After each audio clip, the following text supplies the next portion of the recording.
We have this huge barrage of Russian bombardment of Ukrainian cities, the unprecedented level of military activity that we have not seen on European continent since the Second World War, that is causing horrific damage across Ukraine.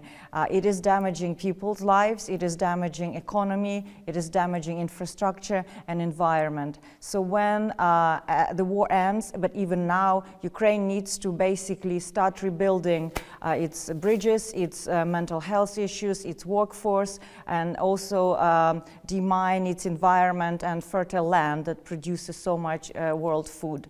This means that recovery will be a transformative process that has a chance, if properly structured, to change Ukraine and to leapfrog this country through modernization, through building back better, through cherishing more human capital, bring it into the future. And that is possible because Ukraine has a good capital of resilience. That means that post-war, Ukraine is able to recover and also generate a dividend from that process. That is exactly what Ukrainian society wants. And Ukrainian citizens are aware of the risks of recovery, and these risks are embezzlement of funds, creation of new vested interests that will actually disable competition and access to foreign direct investments, but also low capacity of regional and national government to implement these complicated projects. And they, as actors, both organized civil society groups, think tanks, independent media, environmental organizations, are very much eager to contribute to this process and not be just beneficiaries.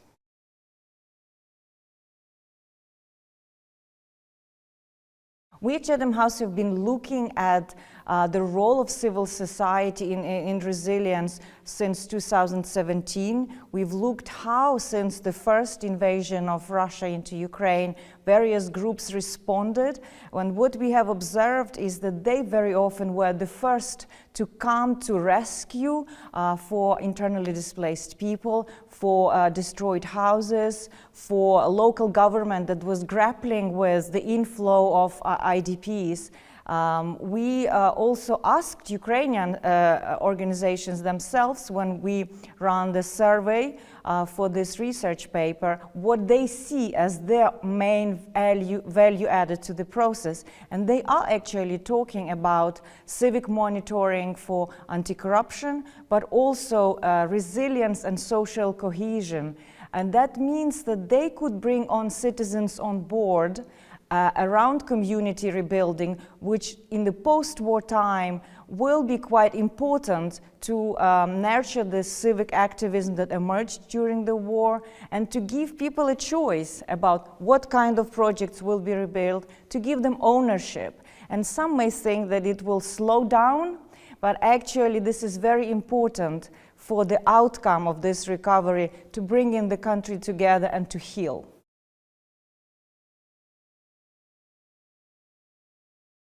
So we are now at the time when Ukraine, its government, Ukrainian civil society, but also international partners, international financial institutions, they are designing this recovery architecture. First and foremost, inside Ukraine, there has to be a dialogue that will start between Cabinet of Ministers of Ukraine, National Recovery Council, Ukraine Reform Delivery Office, and Ukrainian civil society about how they see this process. Unfortunately, at this point, there's quite a lot of tensions, I would say, where civil society feels it's not included in this conversation, and partially because they believe there's lack of political will. So it's important that Ukrainian government demonstrates openness and political will.